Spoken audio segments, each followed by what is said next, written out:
Wow, who would have thought? Episode, what, 2? We're gonna go by 2? 2. You know what? I'll be honest. I didn't think we'd get this far. So that's being productive. You're welcome. I mean, it's better than what we've been having going on. That's true. But today, imaginary drum roll, we have a guest. So I'll let our guest introduce herself. They're cool. I don't know if you want to go by a pronoun or anything. Okay. Well, I'm Amber. Short but sweet. Love it. Always. And one of my favorite people, because we actually have not one but 2 guests, and we do have a second guest. We do. Hey. And our second guest, we'll let him introduce himself. The lovely. Yo guys, what's up? It's Ren, otherwise known as Xion Phoneix on JPW's programming. It's your boy. I'm glad to be here. Can't wait to chat about a little bit of everything today. They're so soft-spoken. They're so soft-spoken, the both of them. Well, do you think we can break them today? I mean, because, like... I have a decent inside voice. Debatable. I mean, that's fair. That's fair. I think I'm going to have a challenge. I'm going to try to break Amber any way I can. I'm going to try. Good luck with that. I've been trying to do that for 5 years. Good luck with that. Maybe I have the magic touch. I'm pretty good at that. So it's a challenge. All right. So on the last episode, whether you guys heard it or not, we talked a little bit about wrestling with JPW, WWE, AEW, and we obviously talked about Marvel, my all-time favorite thing in the whole world next to wrestling. So I guess we're just catch them up to speed, Catching who, them or them? Well, I mean, I guess everybody, right? Who hasn't listened, who has listened. Well, honestly, let's just get it out the way. Let's just talk about wrestling so I can stop talking. Of course, the infamous I don't want to talk about wrestling guy, even though he's in this business for I don't know what reason. All right, so I guess we'll just start by asking the question that we discussed on the last episode with how do you guys feel about JPW? Oh, and just so everyone is aware, Amber is also part of JPW, but she's behind the scenes, social media, and picture taking. So that's kind of her job. So, whoever wants to start, what do we think about JPW? Where do we think we're headed? Where do we think we could go? And how do you think it's going right now? All right. Be honest too. All right. That's the number 1 rule. It's honesty. I'm an honest person. All right. Don't name any names. No, I'm an honest person. This is not a shit-talking podcast. This is a realistic podcast as a whole, as a company, as a group of friends, male and female, as a group of workers, as a group of up-and-coming, aspiring wrestlers, and as a group of individuals who strive to be the best that they can be in and outside the ring, right? We do what we do because we love to do it, and that's just the bottom line of it. But as a whole, we're improving little by little, and we're making sure that we keep our heads straight and we keep our heads right, and we move forward as we go, and we continue to strive to do better than everything else we've done up to that point, and we will continue to do so. Obviously, we're not a professional company. This isn't something we fucking get paid for. This isn't something we do for anybody else, but we do it for ourselves.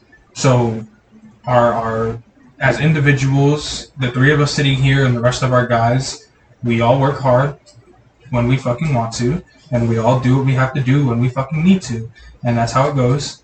That's the outlook I have on it. I think there's potential hidden in the ground for it, and I think there's a lot that we can aspire to do, and I think there's a lot we can accomplish as long as everything lines up perfectly and as long as we keep working on what we have to work on. We haven't had an event since June. We haven't stepped in the ring since June, at least I haven't, but I'm doing my own mental and physical work on the outside of it, and I'm sure everybody else is, getting their stuff done on their own personal level too. And anything that we get done on a personal level should be used to further ourselves as aspiring professional wrestlers that's in and out of character, and that's just how it has to be, and that's what I feel like everybody is doing, and I feel like, everything's going well. I don't see many issues with us. We're sloppy at times, 100%, but everybody's sloppy at times. We're fucking humans, and whether we're super trained professionals that have been doing this 20 plus fucking years, or we're just, starting out and doing our thing for the first time, throwing ourselves in backyards and everything like that, no matter what, there will be flaws, but we're trying to work on everything that we can, and we're doing our job to entertain as best as we can and to the best of our abilities in those moments. And if we mess up, we mess up. But every single time, we get back up and we keep moving forward, and that's the way I see it. Amber, thoughts? I mean, pretty much what he said. Like you guys just keep moving forward. I just came to see it. You know, I'm really just a fan that gets to help you guys out, and I'm really excited to see the future of JPW. Which, if you don't hear from nobody else, I appreciate the work you do behind the scenes. Like, I don't know if it gets said often, but I think people behind the scenes don't get enough credit. And not just for us, I'm just saying in general. I think over the years, I've grown to appreciate things behind the cameras. Because, like, to me, those are unspoken heroes.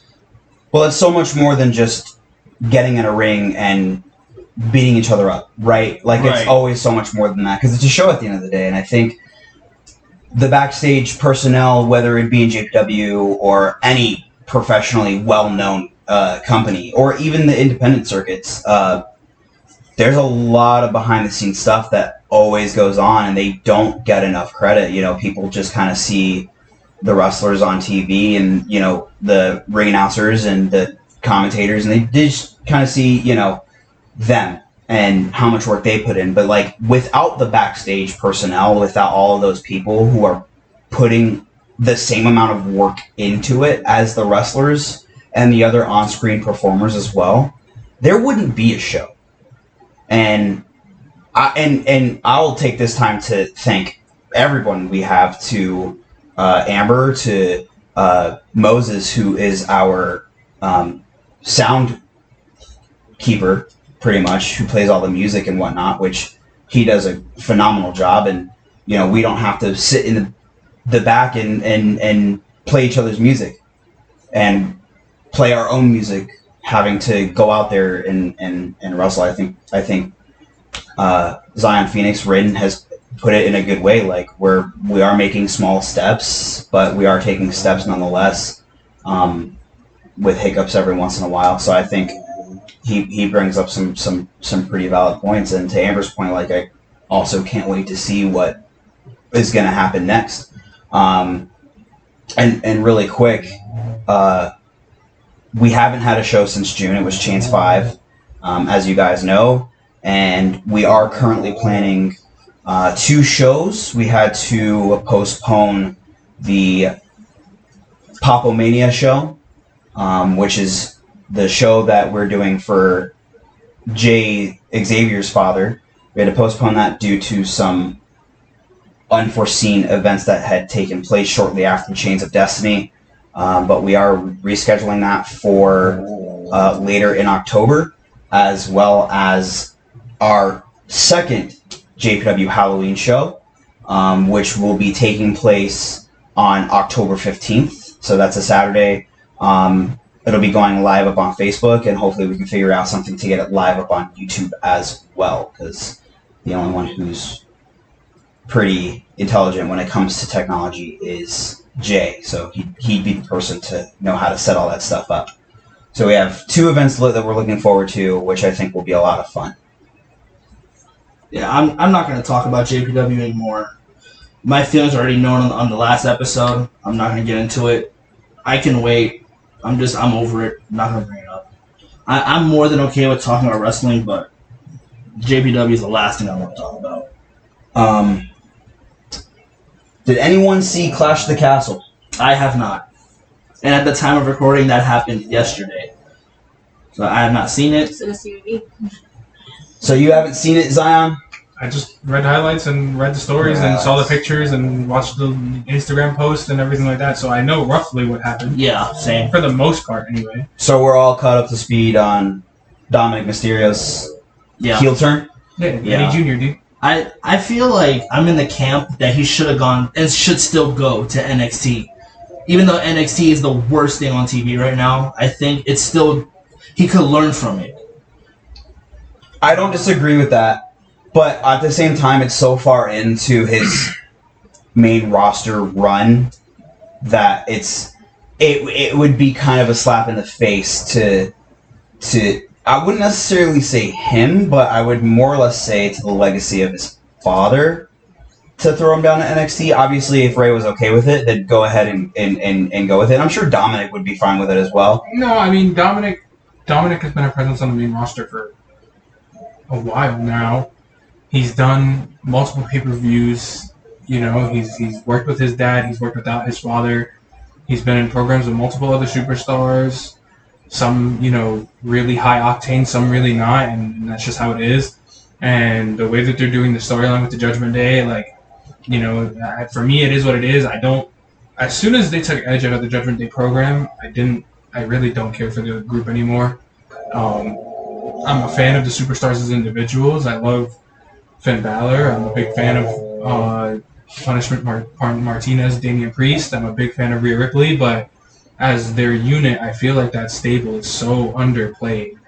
But that's also how I feel about most factions and most tag teams within the WWE division. And, you know, maybe it'll take a turn as we get more into this Paul Levesque era of the programming, and it's been going okay so far, but I still felt like we're really lacking in these factions, stables, and tag teams.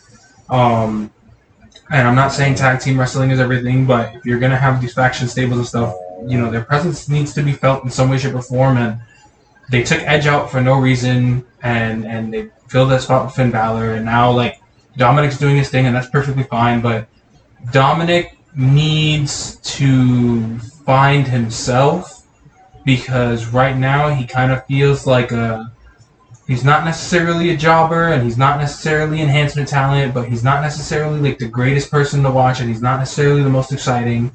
And do you feel like he's an afterthought in a way? No. And I'm saying no because his father's doing his best to try to give Dominic as much spotlight as possible, and the kid's talented as fuck, man. And like, if you've ever watched any of the videos from before he was in WWE and he was, you know, jumping around doing lucha style and learning the ropes with his dad and really training, like, he has talent there and there's potential there for him. But I feel like the gimmick, the constantly being around his father and stuff like that, it just needs to change. I feel like he needs to go on a singles run, let his father mentor him from the back, not necessarily have too much on-screen time, and let him find himself and build his own fan base and be his own Mysterio. Right now, he's going to end up the same way Curtis Axel did. He's going to end up the same way Ted DiBiase Jr. did, and he's going to end up the same way that Cody Rhodes did when he very first started out, and legacy was a thing, and then both him and Ted were kind of like secondaries because they weren't allowed to build their own fan base. They were riding off the backs of their legacy. Haha, funny meme. But you know what I'm saying? Like, I don't want him to end up another, you know, this is a generational superstar who's very fucking talented and has a lot to him, but he ends up, you know, stuck in a mid-card lower level because he can't find his own footing for himself. And I'm not saying, you know, he's a bad superstar by any means. I'm not saying he's a bad person. I'm not saying he's bad in the ring. I'm not saying that, you know, he can't talk, because they haven't given him time to do so. And I feel like he needs his own spotlight to shine in, and he needs to be mentored by the veterans and find his own way to really shine, whether it's heel or face, whether it's with his father or not. You know, I just feel like that's the way it needs to be. And that goes the same for other, like, these mid-card level talents. Like, even Austin Theory, like, he was getting pushed really hard, and now it kind of feels like he gets stuck in this, you know, this trios program that he was just in for Clash at the Castle, and it's like, he's a Money in the Bank holder, and I know that they're not trying to take the belts off of Roman, but, like, is he really getting that much spotlight? Is he really just being, you know, a nuisance in the background that's eventually going to cash in and not be able to take advantage of his actual level of talent? Like, he had a lot of hype going into him because he was being pushed, and now it's kind of like he's kind of stagnant. I think that's more of the fact that, like, Theory was more of Vince's project. That's 100% correct. Right? And so, like, Vince is not there anymore, and he is... I would almost say that Theory is almost kind of an afterthought, but he's really not, because he does have the Money in the Bank briefcase. But I feel like last person who actually had the Money in the Bank briefcase and it meant something was when Rollins won it in 2014. I disagree. Well, who do you think was the last person that meant something? Charlotte. And I say that because she's Charlotte Flair. Like, she could have said, oh, yeah, I'll go to Raw and SmackDown. But the fact that she did go to NXT and made, again, that at that time it was still black and gold. It was still at a very good point. But to say Charlotte Flair is going to NXT to cash in on the NXT Women's Champion, win, lose, or draw, that's pretty cool. And I don't know, again, at the time, if Rollins would have ever thought about that. I don't necessarily disagree with that, but you also have to look at it like this, right? The NXT Championship is still a world championship. Mm-hmm. And how many times before that had she already had multiple title runs? With the NXT title? With anything. Oh. Well, yeah, at the right? time. Because it still does accumulate at the end of the day to a world championship run. At the time, she was probably on her, before the NXT, like 10 or 11 runs. Exactly. So, in a way, like, I bring up Rollins because, like, that was the first time he won the WWE Championship. Mm-hmm. Not the 10th or 11th time, right? Because if it had been the 10th or 11th time, it wouldn't have really meant all that much. But at least in my opinion, the one before Rollins was really The Miz. Right? Like, he had to prove himself, and he still got shat on. I feel like the Money in the Bank briefcase in general has kind of fallen off as a thing now. Yeah. Now it literally, as you said, Joel, it's literally just a fucking gimmick now. It's like, Yeah, you win Money in the Bank, guess what? Now you're a threat to these champions, even though 90% of the time you're really not going to do anything with it if you're not a talent that's an absolute fucking superstar. Right. Well, So- when they gave it to Otis, right? But then they had that match at TLC or whatever it was. Yeah. And The Miz was the one that took it off of him, and then they made The Miz a transitional Right. champion anyway. Right. He turned it into a lunchbox. Right, The briefcase. and that's the thing is, like, I feel like the Money in the Bank briefcase in general, the Money in the Bank as a concept should never have been we're going to give this to somebody as a transitional champion, or we're going to give this to somebody so somebody else could take it off of them in like a winner loses all type of gimmick match. I think that's stupid. You win the Money in the Bank fucking briefcase, you're meant to be a damn threat. You're meant to be somebody who can run it at any time and take championships for whatever reason that you want to. Yeah. And Theory tried to cash in at Castle and got laid out by Tyson Fury. Which was hilarious, by the Funny, way. yeah, Because great. the sell was Cool. amazing. No, yeah, he's a good wrestler. Yeah. His talent is immaculate. Like he's pretty over, Yeah. to me anyway. Like he gets over. Well, he's younger than us, too. So. Right. I mean, yeah, cool. But he also looks 10 times better than us and works 10 times. Yeah, better I than us. agree with that, too. At the same time, like, it doesn't take away from the fact that I feel like the Money in the Bank briefcase is kind of just played. Like, the same way that the mid-card titles are played, the Money in the Bank briefcase is played, and the same thing kind of like with the Royal Rumble, I feel like is getting to that point where it's getting kind of played out. Yeah. Because one, like, last year's Rumble winner, the year before that, kind of like lackluster. Yeah. It's like, these are supposed to be, part of our big set of pay-per-views that really change the pace and open up so many doors and possibilities for crazy, like, theories and storylines. And it's been kind of lack. So I think with the Rumble, though, it really is it's an argument of expectations versus speculation, right? Because you can't let your speculation turn into expectation, and I feel like a lot of people do that, especially us, too. Like, we do that every single year, We come to a point where it's just like, how many years was I saying, oh, Shelton Benjamin's going to be in the Rumble, right? When he was not with WWE for that period of time. And obviously now he's back, but like for how long was I saying, oh, Shelton Benjamin's coming back, Shelton Benjamin's coming back? Because, it came a point where it's just like, yeah, at first I was saying it as a joke, but then like I had said it so many times that it kind of became an expectation, and every single time he wasn't there, I was disappointed. So you remember, I think last week, the whole Kurt Angle return thing, and the whole thing with Alpha Academy, with Gable and Otis, right? Like, you see how Lashley and Benjamin and Alexander kind of just floating around right now, right? Yeah. And, we all love the Hurt Business. That was one of the best things that we've had in a long time. I agree. So true. And even with Alpha Academy, like they're very entertaining guys. Absolutely. They work together well, and they're funny. That's what it is. Gable is fun. He's the only light Gable's for funny, me in but that tag team. Otis He's the is light. funny, and he's goofy too. But he's meant to be the muscle man. I He's meant to be the disagree. big guy. Well, but like in a sense of, so you have Gable. He's talented on the mic and as an in-ring competitor, right? And then you take someone like Otis, who isn't as skilled on the mic as Gable is. He can still talk, right? Like he can find his way through a promo, and that's fine, right? You can enjoy it for what it is. But Otis is very much a better in-ring competitor than on the mic. I mean, you see the way he moves sometimes. He's When he agile. was with Tucker, No, he's good. like Right. it was insane the stuff that he was doing. But I feel like we could have taken Alpha Academy.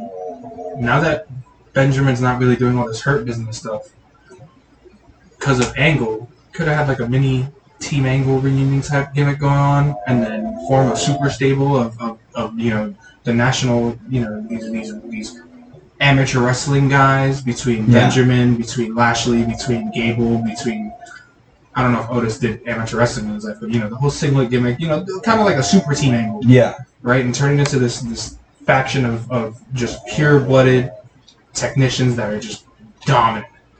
I feel like that'd be a great fucking thing to watch if done correctly. And then I also dislike the fact that Lashley right now is being used as this mid-card kind of like, this is a fucking superstar we got here, former champion, and, now we have Roman, and it's like Roman's running out of competition, but Roman hasn't really played against Lashley yet. Roman hasn't really played against, new and improved prizefighter Owens yet, and now we have this whole, everybody's speculating, and I see it all the time, who's going to take the belts off of Roman. Now with Clash at the Castle, Solo Sikoa debuts, part of the bloodline potentially within these next week or two, and then starts helping out the family, and we extend that faction past just Usos and Roman and wise man Paul Heyman. Yeah. Right? And now it's going to be even harder for somebody to warrant taking the belts off of Roman when you have now four guys that are just going to weasel their way into trying to help Roman win around, right? And you made this point to me earlier while we were hanging out, and you said, Cody's going to be the guy. And while I don't disagree with you, I just can't warrant the victory coming right away, even if it is at Mania, and that's only because Roman is just so dominant right now. And I feel like the bloodline needs to be picked apart before Roman loses those belts, or the cash-in for Theory has to be absolute impeccable timing and set up the right way that he just walks in and waltzes right out, and no harm, no foul, and then we get a whole nother, now Roman's pissed off, blah, blah, blah, blah, blah, blah, and he wants his stuff back, and then it starts this whole other program. So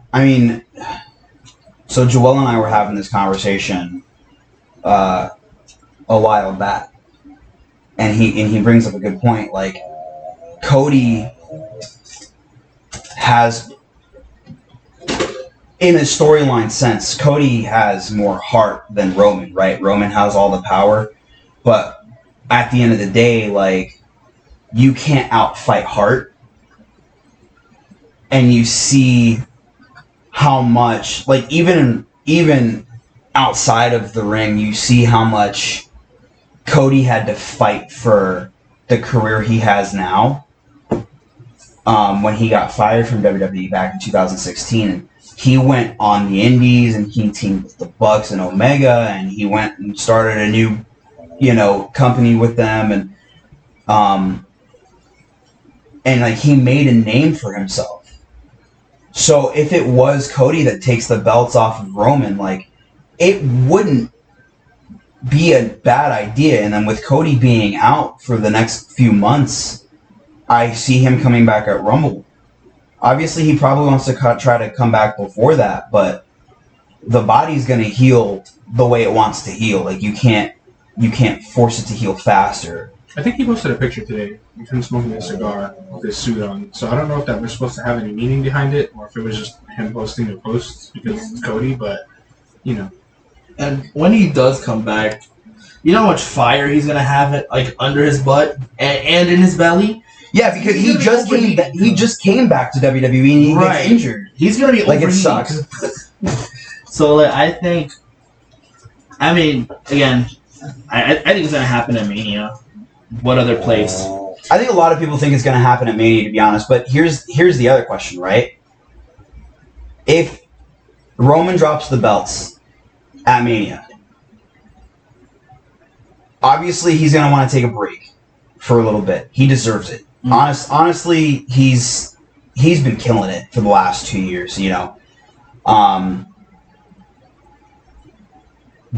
do we think the bloodline just kind of disappears after Mania, or do they keep going, holding the fort down while he's gone? They have to. They have to assemble before Roman loses the titles. No, they need to either be picked apart and taken off camera, and like fake injuries, or let's say there's just a massive brawl between Roman and the 3 bloodline members, and then like a random tag team and 2 dudes that are just trying to support each other because they all fucking hate the bloodline, and because the bloodline is just, you know, they everybody's tired of them at this point, talking all their shit and you know, ruining everybody's day, and then like taking, you know, the top of the company essentially and holding it hostage. Right? And let's say they just have an all-out brawl, and then, you know, everybody's on the floor, everybody's knocked out, and then Roman gets pinned by Theory, or it's in the middle of a match, and their bloodline's about to screw over somebody else from stopping Roman again, from Roman keeping the titles, and then people come out and beat up the bloodline, and then Roman's shocked, and he gets hit with, you know, a finisher or 2, and then gets pinned 1, 2, 3 because the bloodline just got laid out, and there was nobody to save him this time. I feel like it's either that, or the split up would have to happen in a very like vigorous way, where you know none of them are going to come back and be loyal to Roman again. And if that happens, that means Usos need to go their own separate ways and do their own thing, with or without Sikoa, or they let Sikoa go do his singles run because that guy's an incredible talent, and he's pretty popular on NXT. He's a standout on NXT. Was he a face on NXT? Yes. He's he played more of a neutral attitude role, but he was definitely a face. People loved him. He was over. You know, he's already proven he's in the ratings. I've kind of been paying attention to him when he was posting, you know, over on the indies, and I was, you know, watching him do his thing. He's very fucking good. You know, like, kid's talented. You obviously see he can talk. You know, he has the natural attitude of the Samoan bloodline, where his attitude and just his output on things, the way he talks and presents himself on camera, it comes natural to him. Yeah. You know what I'm saying? So I think as a solo competitor, he'd be great. Even if he's with the bloodline and they form like this trios and they do, you know, they do the typical, one guy's going to get a solo mid-card title and start chasing a singles title while the tag team backs him up again. And then Roman tries to come back and they reject him because nobody wants to acknowledge the tribal chief anymore, and then Roman has to be on his own and figure out his own way to get everybody, you know, out of his way to get back to where he belongs or whatever. That way he could take his time off and do his thing. So before all that happens, if it does happen, does Solo get the IC championship or the US championship? Doesn't matter. Why though? Because you have Roman, who has both the Universal Championship and the WWE Championship. matter because neither the IC title nor the US title have any prestige right now in this goddamn company. They haven't for such a long time. I understand that. I don't care that Lashley's in the program. I don't care that AJ Styles is in the program. I don't care that Shinsuke's in the program, or Corbin, or whoever it is. Those titles have not been given proper attention and spotlight since John Cena was holding it and doing the open challenge. So, but you don't think that it would hold any sort of prestige if it was in the bloodline? Unless they take both IC and US championships and unify them, quote unquote, and have him hold both of them, and then have the Usos hold both tag team titles, and they completely do a full takeover of the division. And then now that The Rock's daughter is starting to do her thing, right? And then they have her come in as the female member of the bloodline. She takes both women's championships by force or whatever. Something like that. Unless they make the faction a complete domination of the entire roster of the company. They hold every single piece of gold that they can, right? And then they take Solo as the dual mid-card champion and start making him have the same octane of program as Roman does with the main card titles, and make all those titles seem like, yo, these mid-card titles really matter. People really want these titles. Because it's like, if you let's take it back, right? If you look back in the day, right? Let's look at like Ruthless Aggression style era where, programs like Matt Hardy and MVP for the U.S. title were on TV every week. Oh, it was amazing. And we were indulged in it. Mid-card title, they weren't World Heavyweight Championship caliber and they weren't WWE Championship caliber, but people loved watching those programs. And they were doing silly things like playing basketball on SmackDown. Right. But the story was building and their matches were good. Right. And then you look, on the IC title of things, when Miz was holding IC champion and he gave that title, a run, dude. And people loved it. And when you look even further back than that, and you look at when, people like The Rock or Stone Cold were holding those mid-card titles, and people were like, yo, these titles are insane. Yeah. When JPL was US champion transitioning into his WWE championship role, like, those days and those time periods where they were like, yo, let's take these pay-per-view level matches, put them on every week, make these storylines build to make these championships have some sort of meaning. If they do that and then give Sikoa both of those mid-card titles, I see the storyline for Roman losing his championships incredibly. They pick him apart one by one, take tag team titles off of him, take the mid-card titles off of Sikoa, even take the WWE and Universal Championship off of Roman. You could even make it so that Roman and Usos lose their titles before Sikoa does, and that causes tension within the bloodline because he's the only one with gold left. For all that to happen, though, Roman would have to keep the belts past Mania. And I really think he's going to drop the titles at that show. I think so, too. So then, or at least one of them. All right. Now, okay, so... Amber, what do you think? Yeah, you've been really quiet over there. I know why. Because she doesn't really care about the bloodline all that much. Not that she doesn't care, but she cares so much about what they're doing with Sami Zayn right now, and honestly, I kind of agree. It's arguably one of the best things on TV right now. Is just him being in the bloodline. Yeah. He's so entertaining to watch. Yeah. Like when he did the whole handshake on Raw with Jimmy, he's like, bet. It's like, or on SmackDown, what are you doing? It's just so entertaining. And honestly, like, I feel like when the day comes where they turn on Sami, right? Because it's not a matter of if it happens, it's a matter of when it happens. Right. I get so nervous watching SmackDown and watching him interact with Roman Reigns because I'm just waiting for, the main event, Sami Zayn versus whoever it is, and then Sami loses, right? And he keeps promising Roman Reigns, I got it, right? Yeah, thanks for hyping me up, right? Then Roman's going to spear him or something. And I think Owens should have took the titles off of Roman at the Last Man Standing match that they had. Personal opinion. No. I disagree with that. Wait, but why do you feel that way? Because him and Kevin had already been going at it for a couple months, and they had multiple matches, and Owens came close every single time. Right now that Owens is back to his, this is the KO show, I'm a prize fighter, this is my thing, and now that he's doing this thing with Sami, you're telling me that even if Cody comes back and is in the picture, but on the just in case that he's still a little bit injured and they have to do something to get the titles off of Roman so that way Roman could take his time off or whatever. You're telling me that if Owens, if they do exactly what you said and Zayn gets screwed over and gets speared, and then now Zayn feeling like, yo, this is really messed up. I was trying to be cool with you guys and I know you guys didn't like me from the beginning and, Kevin Owens proves that he was right or whatever. And then Zayn screws Roman, screws the bloodline, and then Owens takes the titles. I just really also love what they're doing with Owens because he's a tweener right now, right? He's not a face or a heel.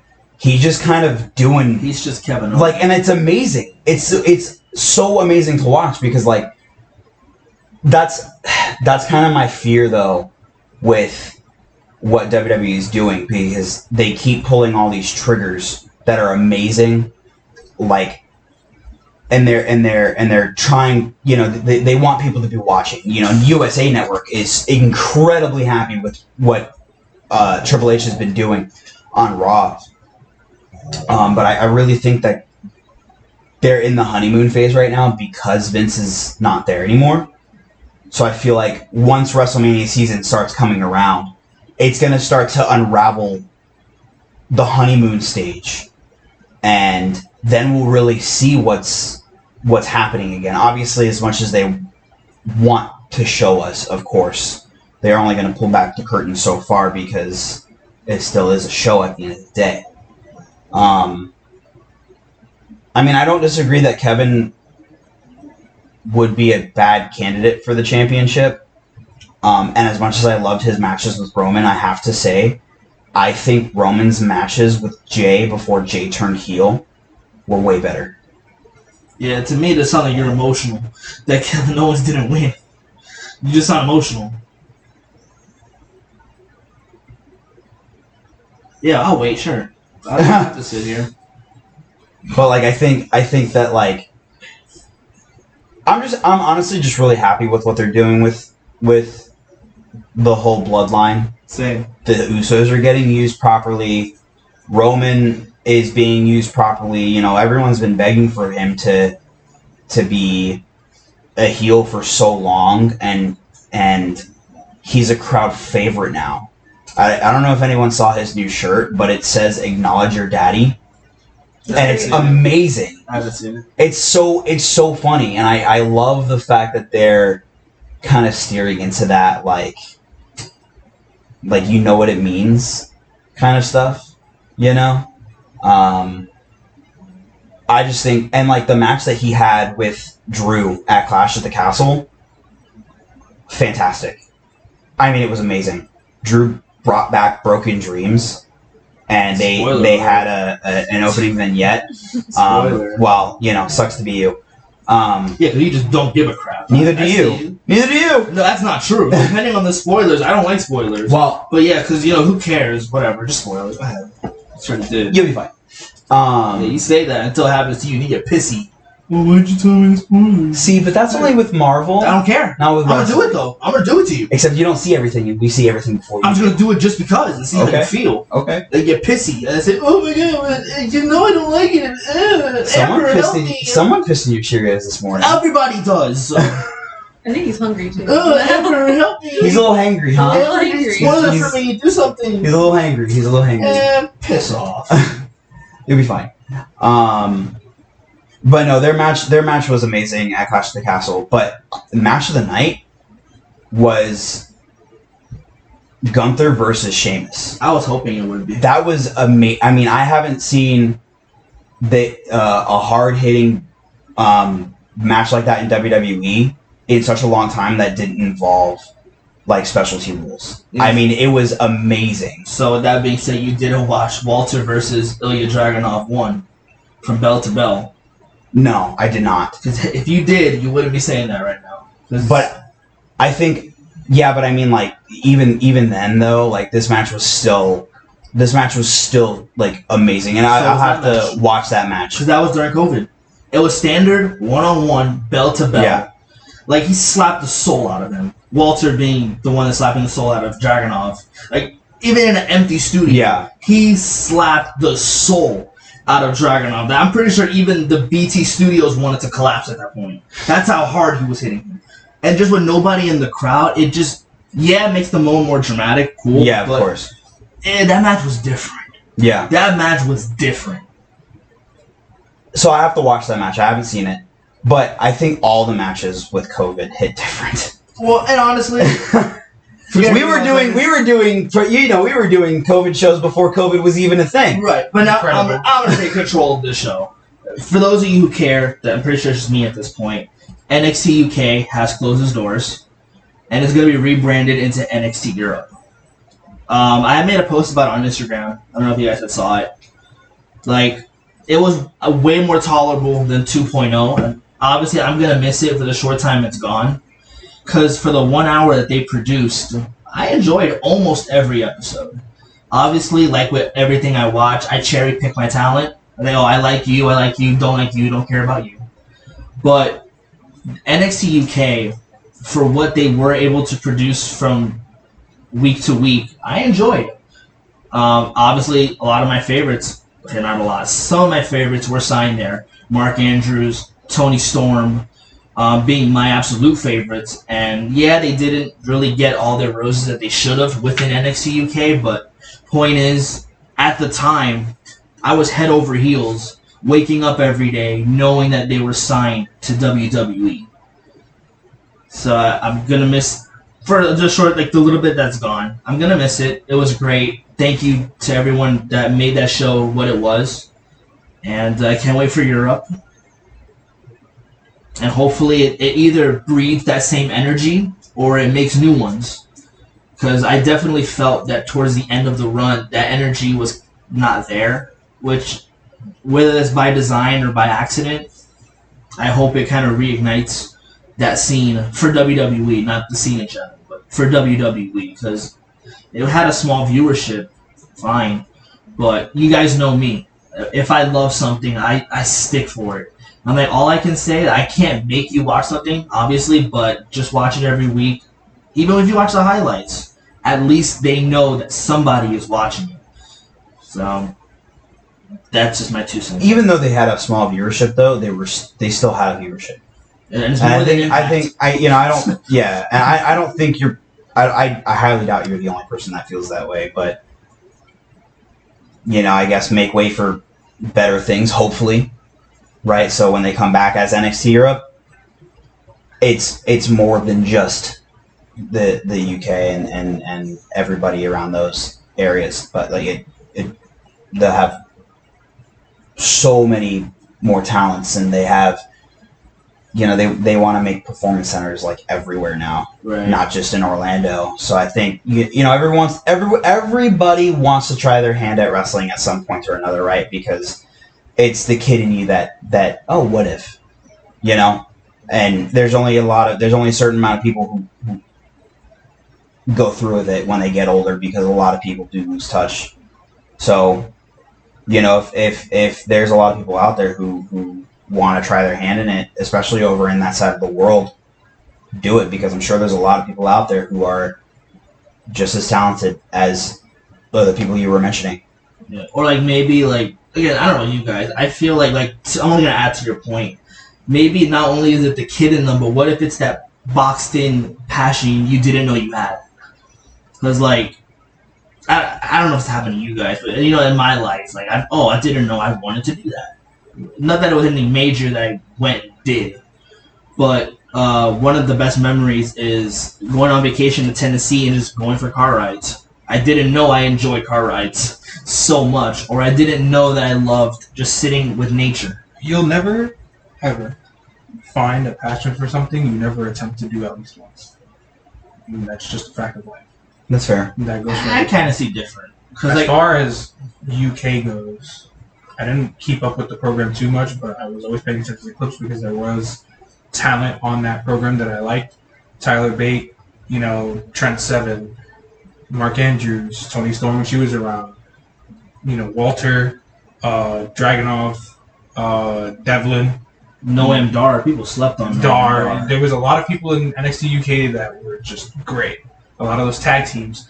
The other thing is like, sure, they ended the program, but a lot of those talents are going to be brought over to now NXT 2.0, and we're going to see these matchups. Worlds Collide is happening currently as we're speaking. Mandy Rose just unified the NXT Women's titles a couple, 20 minutes ago or so. And then, we have a lot going on that side. We're going to have the main event of that show is Breaker and Tyler Bate. And that match is going to be great. Braun Breaker's a cool fucking guy. I think he's a generational talent that wasn't wasted.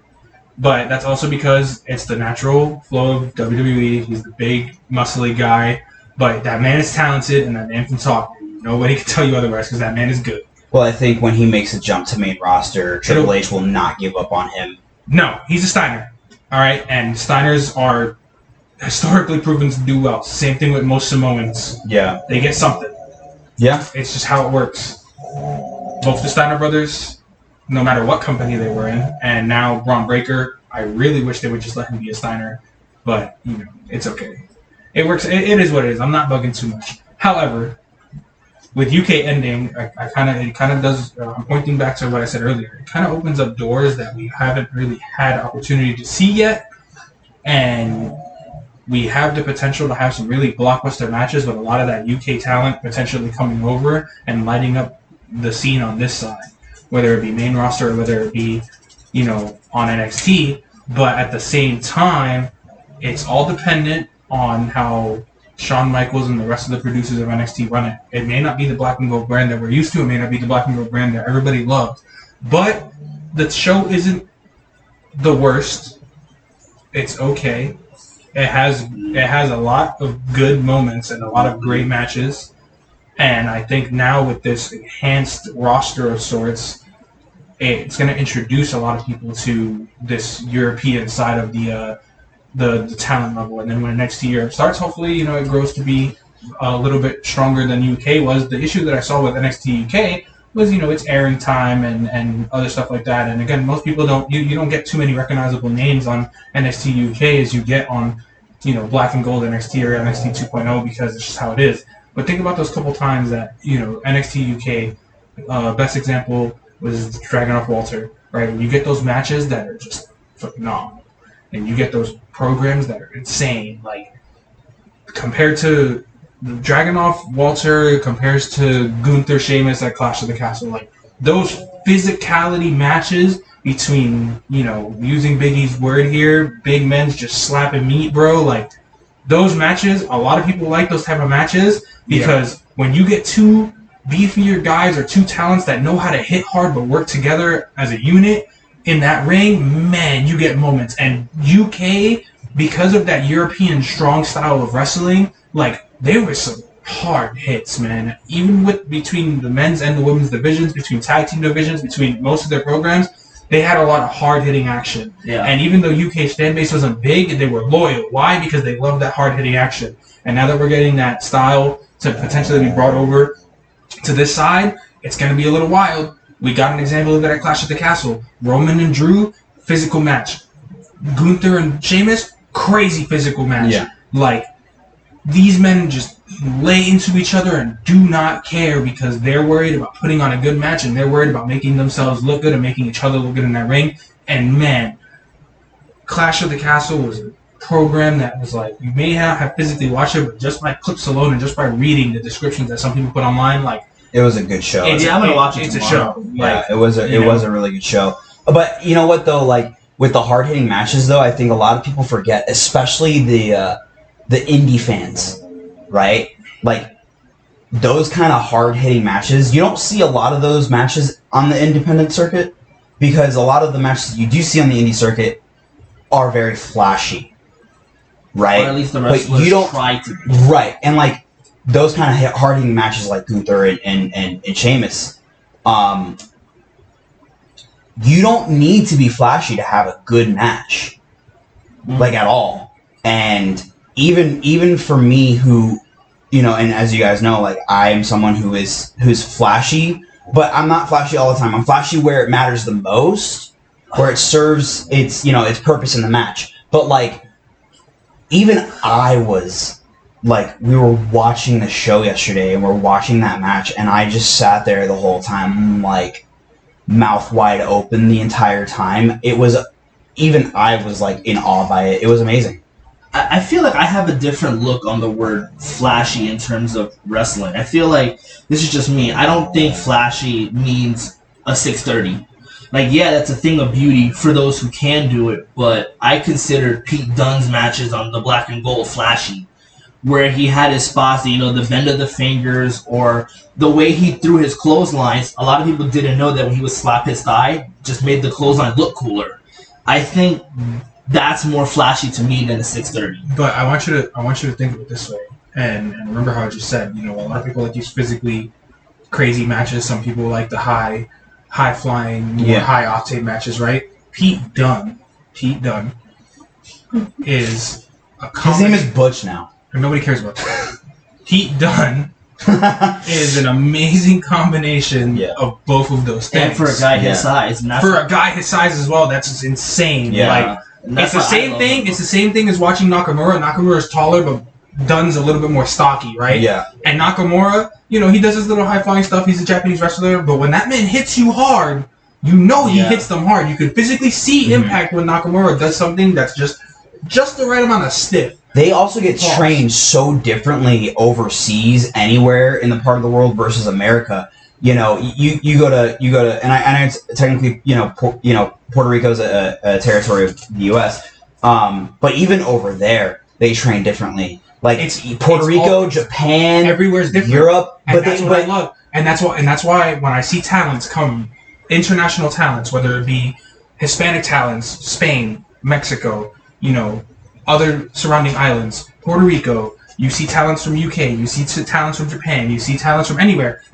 Everybody's style is similar but different. Everywhere's style is like, you're going to have the same main fundamentals down to almost a T, and there's going to be very minute differences in between, right? But when you get in the ring and you see two different styles from two different countries, from two different superstars that are trained in two different ways, and they have chemistry, like, it works out so well. And it makes a match so weird because as an American audience, most of us WWE, AEW guys that are just used to watching very mainstream things that don't dabble in UK, that don't dabble in New Japan, that don't dabble in certain indie circuits, that don't dabble in watching talents that are naturally from out of our zone, right? We're used to watching, you're gonna lock up, do your chain wrestling, whatever, you're gonna hit each other hard, whatever. But when you watch, some guy from Japan and then a luchador go at it, some guy from Europe and then a luchador, some guy from Europe and some guy from Japan go at it, and you watch these guys and you watch their styles mesh, and they make the match look good because they are naturally just good wrestlers, whether it's on a technical level, whether it's on a high-flying level, whether it's a powerhouse level, or whether it's just a natural in-ring IQ and ring presence and timing. Yeah. Right? Like, look at Eddie. Look at Guerrero. Right? And I've watched, you hear interviews about Eddie all the time, and you hear people praise Eddie all the time, and he's like, his timing, and he always wants to do more. Right? It goes a little crazy. Right, and there's just a lot more deeper thought to it than just they're trained differently. It's that they also just think differently because they're trained differently, and because of their experiences on their countries, on their side of the world, they learn a lot, right? So I'm looking at our time. We only wanted to do this for a little bit over an hour. I want to transition into AEW talk. We have All Out tonight. We've done nothing with WWE talk. I want to know opinions. I want to know what you think's going to happen. I want to know who is going to come out on top, and I want to know if I want a grade of the pay-per-view overall, opinionated, personal opinions on what you think it's going to be out of 10. Pre-show included. I think B+. I think B+. I said out of 10, first of all. 7 out of 10. Thank you. All right, so 8.5 then for me, right? Sure. So I'll take an 80%. Best I've got. Yeah, best I could do. But, so, 8.57. 10. Why? What match? Pull up the match card. There's the pre-show included. I think 0 hour. I know, I'm looking for it. I think 0 hour, the only match I care about, wherever it tells me 0 hour, it's not telling me which is which. I'm on the website. Yeah, it's not showing me 0 hours, just showing me main card. I think 0 hours matches. I think there's 4 of them, and it's the mixed tag team AAA tag team championship match between Conti and Guevara, and then it's on the other side and Ortiz. Then it's Ishii and Kingston, and then I believe there is. Isn't Hook on the 0 hour? Yeah, Hook and QT. No, it's another one of the Jericho Appreciation Society members. Is it Garcia? On 0 hour? I believe. Garcia. That don't sound right. Not Garcia. The other one. Either way, it don't sound right. Jeff Parker or Matt Lee? No, neither of those. That don't sound right. Well, if it was part of the JAS, then that has to be one of those two because unless it's Jake, they like to bring in Jake every once in a while. Well, while you guys figure that out, I think on the main card, one of the matches I'm looking forward to is the trios with FTR and Wardlow because of Motor City Machine Guns. Oh, yeah, that's going to be amazing. I think some are hyped only because Motor City Machine Guns, but what people don't know is that Sabin and Shelley do have cool trios experiences. It's not very often, but they do have it. FTR is on a run of a lifetime. Always. Not the biggest fan, but I'm loving what they're doing. And Jay Lethal, I don't know his reputation after what happened with Ring of Honor. Yeah. But I still love his work. I just love his work. I think people still sleep on what he can do, whether it's duos, trios, or singles. I think match of the night for me is probably going to be Jungle Boy versus Christian. Lethal can wrestle anywhere. I think I disagree with you. I think the duos between Swerve Strickland and Acclaimed is match of the night. What did you say? My potential match of the night is Jungle Boy and Christian. Right. I really love the storyline that they have right now, though. I think. Oh, so do I. Those promos that Christian Cage is cutting. Dude, just blow for blow. Both of them. I've been praising Christian Cage since I came out the fucking womb. Yeah, the 90s. He was my favorite member between him and Edge as a tag team, and I've always praised Christian Cage. I don't care what anybody says. Christian was always good. Right. But when he was in WWE, out spotlighted. Yeah, he was always out spotlighted. He had the curse of the other guy was popular. Right. Well, it's just like Matt and Jeff Hardy. Yeah, Matt Hardy just the bad end of that. So, pre-show, Kingston and Ishii, Kip Sabian and Pac, Hook and Angelo Parker, and then the mixed tag match. Like, none of those matches are like, oh my god. I will always be hyped for Eddie Kingston matches because it's Eddie Kingston. I just like the way he wrestles. He hits hard and he's funny. He's entertaining as shit. And then Ishii, I'm not crazy big on Japan, but I know what Ishii does, and he's been on the AEW programming plenty of times. He's the Batman also hits hard, so it's gonna be a chop fest. We know how Eddie Kingston goes. He loves chop fest. Yeah, he made Danielson bleed. Like. Right. But my favorite thing about Ishii, that's how it's pronounced over there, is his pacing. Like, he moves like he's made of stone, and then when he hits, he's not like cock back and swing, but when he does, it's the way he makes it look like he's hitting you way harder. As far as Pac and Kip Sabian go, I'm not like overexcited for the match. I like seeing Pac wrestle. Yeah. Kip Sabian is whatever to me. Personally, I just don't see enough of him. It's standard. And he just came back. It's his first match. I'll always be fine watching a Hook match because he's just, I don't know, he just entertains me. As far as main card goes, you said Jungle Boy, you said Trios match. I think, so potential match of the night for me is Jungle Boy and Christian. I think probably one of the most underrated matches is probably going to be Will Hobbs and Ricky Starks. I'm throwing out, but that's a great underdog match, is the Hobbs and Stark match. I'm going to throw one out of left field. I'm going to say the ladder match is going to be match of the night. And it's only because of the level of talent within that match. And we have Idolo, Dante Martin, who's that Rush. spot? Who's the Joker? I think it's gonna be Darius, because if you look at the people in the match, it's Dante Martin. It's tag teams. Do you think his injury's done though? I don't know him, and again, he won't say what it is. All he said it was outside of wrestling injury. If they make it, a lot of people were speculating car accident. If they make it Darius, I don't think it's gonna have as much hype as we want it to have. No, it won't. But if you look at the people in the match, it's all tag teams. You're correct. And Dante's alone. It is Darius, and then it'll even it out, and then everybody. What about Matt Sydal? It would be good, and like for me, I've always loved Matt Sydal. I want to see something completely out of field. I want the Joker to be somebody fucking random. That's boring. It gets too predictable. Yes, but if it's not Bray Wyatt, I don't care. Leo Rush comes back from retirement from the 100th time. He's already back from retirement. I know, it was a joke. Zion, jeez. Correct. But it's obviously going to be Brian Cage again. I mean. I don't know for a wow factor. I'm kind of over that wow factor. My underdog match is going to be the women's fatal 4-way. I don't see it. Who do you think wins? Toni Storm. I think if they were smart, and I'm totally going to side with Perez here for a second. I'm totally care about your opinion. No, Toni Storm. No. I'm totally going to side with him. I love Toni Storm too, but I think I know what he's going to say. I 100% think if they're smart, if because honestly, like you need to. My personal opinion, I know it's probably going to be an unpopular one amongst a lot of AEW fans. They need to split Britt and Jamie up. I think if they're smart, they will pull the trigger on Jamie Hayter and make her the champion. I think it would be so beautiful out of left field. No one expects it, right? Because everyone is expecting either Toni or Britt. No one's really expecting Hikaru Shida. Like, let's be real here for a second, right? Ooh. Because she hasn't been really doing much since she lost at Double or Nothing when they in Jacksonville when Britt took the championship from her. Jamie Hayter out of left field. Those are the kind of wow factors that make you sit and go, I'm interested to see where this is gonna go. All on a side count, I am shooting my shot. Jamie Hayter, slide into my DMs. JPW Perez on Instagram. Oh jeez. fucking. I am gonna shoot my shot. All joking aside, that I am shooting my shot. Matches. Amber, the quiet one. 59 minutes. She's of, the Joker. Obviously. 59 minutes of voices, and I've heard you 4 times. She's the Joker. She's had 1 minute of screen time. Amber's the Joker. That's right. She's gonna go. She's through the it right now. Joker. Why aren't you in Chicago? She's not gonna say it, but she's the Joker. She's gotta be on a flight by now.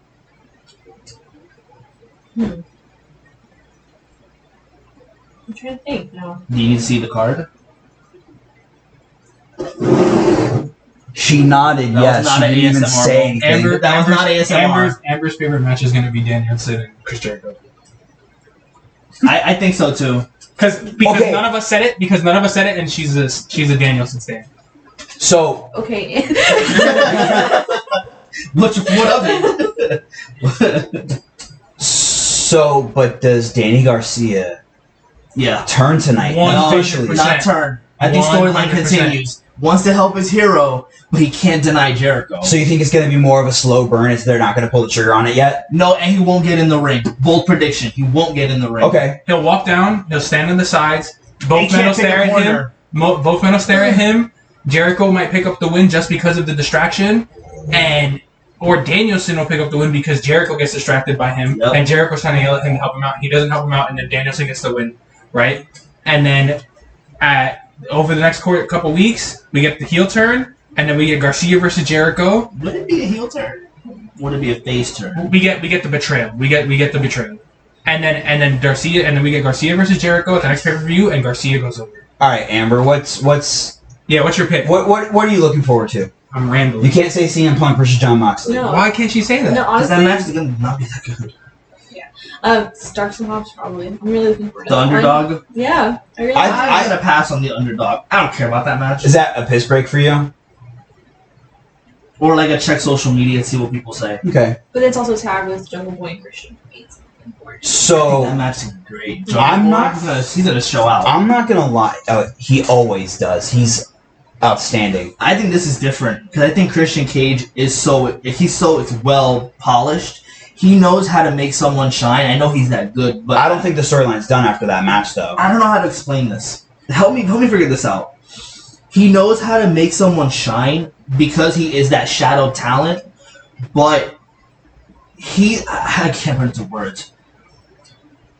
He knows how to make everybody look good in his own way Yeah. while still not undermining himself. Does Yeah. that make any sense? No, it makes sense to me. Because you know how, like, The Miz, he's always the butt of every joke. So I think Great match. The Miz was cool. I think what you're really trying to say is this, right? Because let's be real here. Christian Cage makes everyone look good, right? I mean, he's really that good. A lot of people, I could hit you with a clothesline, like a flying clothesline, right? And the crowd could see that and be like, oh my God, that was so cool, right? But really, it comes down to the person who's taking the moves, right? Because if you're selling it the right way, that's that's more or less like what makes the crowd go ooh and ah, right? Right. So, but I think with Christian and Jungle Boy, they both have really good experience in making everyone look good. So I think that match it's gonna be blow for blow. You'll see Jungle Boy do his flashy moves. You'll see Christian probably pull out two or three big spots, and Jungle Boy is just gonna sell it so good. But I think as far as who wins the match, honestly, Christian Cage. I don't think the story should be done because they only have 4 pay-per-views. And what is Luchasaurus doing this whole time? Because he didn't change his mask back to the green one when Jungle Boy came back. So does Luchasaurus turn again and go his own way? No. I mean, Luchasaurus is good by himself. Let's be real here for a minute. No. But he's been Luchasaurus, I think, for too long now. He's not going to go his own way. He might play a part tonight. He might not. Jungle Boy might even ask him not to come out because Jungle Boy wants Christian Cage For himself. Yeah. Because it's the revenge and it's the you talk a lot of shit. And I've had to do this. You messed me up, so I'm gonna mess you up type of deal. Listen, I don't care how that matches. Does Jade Cargill lose her title to Athena tonight? 50-50. She's what, 20? She's 30, you know? Yeah. Okay, so you guys know, I love Jade Cargill. Yes, I sir. love her. I posted on social media. Love her so much. Hold on. Yeah, so are you. Where's your Jade Cargill merch? Still You're not a waiting to real fan. be. Still waiting to be bought. Your boy's kind of broke. But like I love Jade Cargill. Love Jade Cargill. We know. I think she needs to drop the championship because like I really feel like Does she drop the championship and go for the main AEW Women's title? Yes. yeah, why not? Right. But I think but you need someone. Here's my possibly unpopular opinion. She keeps it. She keeps going, and she tries to get both women's titles, No, and then loses. I don't think so. Other unpopular opinion. I'm gonna walk away after this because I'm going to get fucking food because I'm starving. I think the Acclaimed win the tag team championships then. I think MJF is coming back. If fucking MJF walks down that ramp at all or shows his face, I will kiss you on the forehead. I think will cry. I think MJF is coming back at that championship match tonight. I think he's coming back. Think so? I think so. Screw over CM Punk? Yes. Why not? I was asking you a question. No, what if he screws Wardlow and the other guys from winning their Nah, match? he has no because No, you know what? trios. What is that? Because he has more of a reason to screw over Punk. Because that match that he had with Wardlow wasn't bad. I think he should interfere in the championship match and fuck both Moxley and Punk up. All right, well, you heard it here, folks. You heard it here first. I'm signing off. This has been the second edition of the JPW podcast. I've been Danny Barnes. I've been Perez. Amber. And Xion Phoneix has already left the building. We'll see you guys next time.